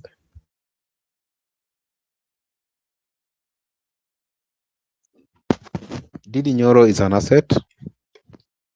Didi Nyoro is an asset because he's a young, he's brave, he's gifted, he's one of the people who have demonstrated that it's very much possible and easy to be done.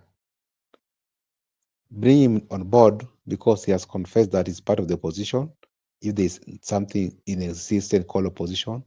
So actually, he has distanced himself from the current regime. And if he can join the current movement, the Linda Mwananchi, it's a plus. He's a plus to the team. And no, when Didi Nyoro can actually join that team, Didi Nyoro is going to play first 11 and is not going to be on bench. He's going to play first 11, and even if he is injured, the match will still go on, and he can be actually the captain or the deputy captain. So still, he will be playing first 11 without substitution, and he will play forward. So let him come to the team. We have like 3 forwards. He'll be part of the 3 forwards. He'll play. He can even give an assist to the future president. So he will give an assist, and the future president will have an easy time to score. So I think he is an asset. I'm one of his fan, and you know that one very well. Even when he was in UDA and when we were in ODM, I still embrace him because the way he was articulating issues during campaign, the way he was defending the bottom-up economic model, the way he was trying to connect with the people, the way he was spreading his gospel, very articulative, very sensitive, without interference, too much resourceful when it comes to economics, trying to view Kenya in a different angle from the current people, trying to view Kenya from a different angle from the old guards. So it's a plus. Let him come to the opposition. He can have his jersey, maybe number 10. Then he'll give an assist on number 9. Then I think William will go home.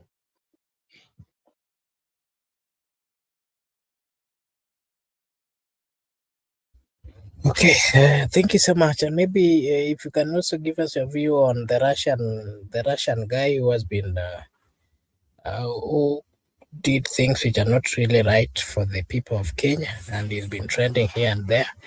And apparently, we've seen the government through the cabinet secretary Cheptumo have said that they are going to, wameanzisha uchunguzi hasa wa hizo video na alisema kwamba hizo vitu zote zimekiuka sheria za huku nchini. Just your view, what are your views on this, and why would it go to this extent that foreigner could get to the country and then get involved into activities which are not really right? Just your view, and what are the expectations of the people? Is the government really doing enough to ensure that such things are not seen again in the country? Just your view. I wanted to reserve my comments because I don't want to comment on personal issues. But because right now it's a public concern, I'll give my view. But personally, I have no issue. I have no problem. I have no any idea on how somebody operate privately. If someone decides to do his things privately, that is up to him. I got no duty and obligations to dictate on how somebody should operate, on how somebody should date, on how somebody should hang out. That is his own life, and he's a content creator. The only thing I can do is just to defend his right to do content. But there's an issue here I want to discuss here very effectively. I'm not supporting the Russian guy, neither do I support the Kenyan women. What I just want to say, even though he did whatever he did by making content, but where I want to defend, not defend per se, but where I want to give him a little bit of credit is that he never exposed the nudes of those women. If you have seen the video where he exposed their nudes, then you can share with me, but I've never seen. At least he has respected their private life, that right to privacy. But in terms of meeting someone in public, having conversation, giving in, and also letting in, those are now his own things, his own content. But where I have to also say he has not exposed these people's nudes to the public. It could be terrible. But right now, this is now what we can call private litigation, whereby I can decide to do private litigation if he committed those, because he took my video without my consent. He took my pics without my consent, then sharing it to the public. I can decide to do my private litigation. I can decide to do an inquiry. But what makes the case so complex is that, remember, he's not a Kenyan, he's a Russian guy. This is now where international laws comes in, what we call divergent and convergent of international laws. This is how international laws now converge here. They want the guy to be tried in Kenya. He's going to be tried as a foreigner. The issues of extradition, the issues of deportation. And when the guy is being tried, is he going to be tried against the public or against individuals? And if the guy, maybe the Russian law does not permit the guy to be tried, how are you going now to relate these two different legal systems? This is now where the rubber meets the road. Very complex, very detailed, and all in all, it now depends on the individual. Though members of the public might have a view over it, but does it mean that he committed crimes against the public? To me, no. If there is any offense he committed here, maybe it was committed individual by individual, because now you can sue separately that exposing your private activities. But remember, in my initial submission, I stated that I don't have any problem with how you do your things. Makobura, if you decide to do those things, for instance, that is your own self-decision. If you decide to do whatever you want to do, that I don't like engaging into private issues to the people. But what I've learned from the moral of the story,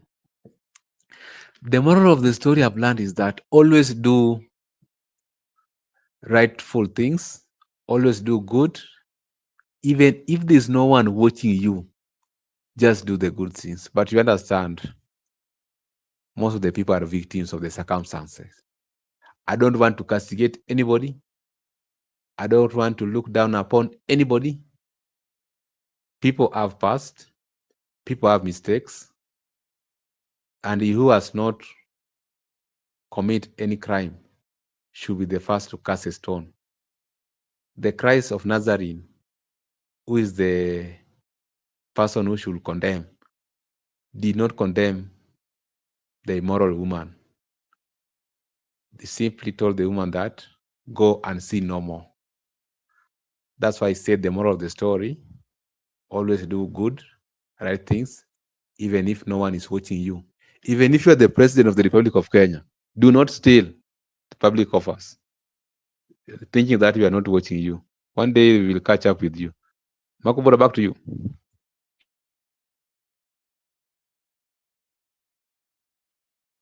Okay, thank you so much for your take. Allow me to remind our viewers that this is with the Benson Media, and over here we do say that your opinion counts. If you are watching for the first time, kindly like and subscribe, because if you do so, it is a way of supporting us. Na sisi hapa tutasema ni asante. I want to take again this opportunity to just appreciate our good friend like MOU, thank you so much, and good year, thank you so much. Brenda, thank you so much. Paul, thank you so much. And everyone who is watching us, thank you so much for finding time to be with us. If you've not liked or subscribed, kindly do so. Like I saying, the government should offer the sale of Safaricom shares to the public. You can buy those shares overnight and have the company remain Kenyan owned.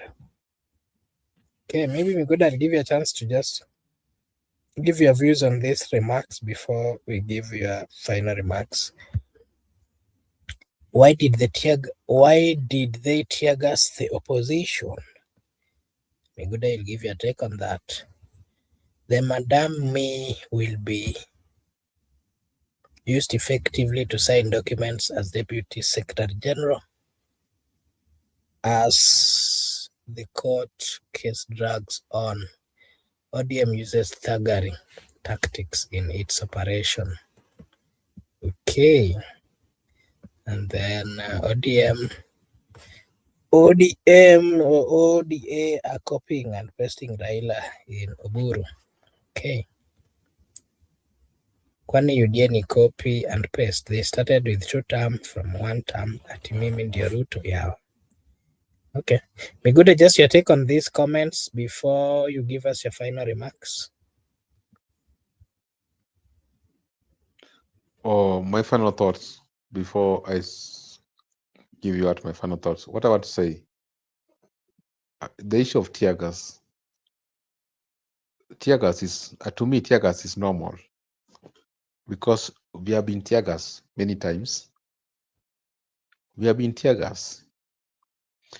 And tear gas, to me, the government is in panic. They are in panic mode. They are fearing the people.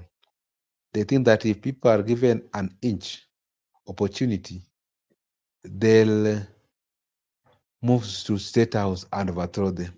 That's why if people are assembling peacefully and armed, they disturb them by tear gas because they don't want the people to gather. And people can march, a million march to State House. So they are fearing. So don't worry. That is very good, very interesting if they are tear gassing us, because if they could have not tear gas the people, it means they will be comfortable. We don't want to make them comfortable. They must be in panic mood until we restore back our country to where it's supposed to be. So, Makuba, my final thoughts, I just like to appreciate our viewers who have come to the show. Appreciate you for hosting Bro Benson, Bro Msmamo, Bro Jose, for this wonderful evening from my end. I also want to appreciate our viewers who have come to the show. Paul Kisianga, thank you so much for coming and your contribution to the comment section. Brenda Obedi, thank you for locking in. Our good friend, good year, thank you for coming, and also thank you for supporting us. May good God bless you always. You have at least put a smile on our brother's face, so that is very good. I also saw Glike, thank you for coming and also for your insightful input to the issue of shares and the issue of ODM and UDA. We'll meet tomorrow. and bye bye everybody.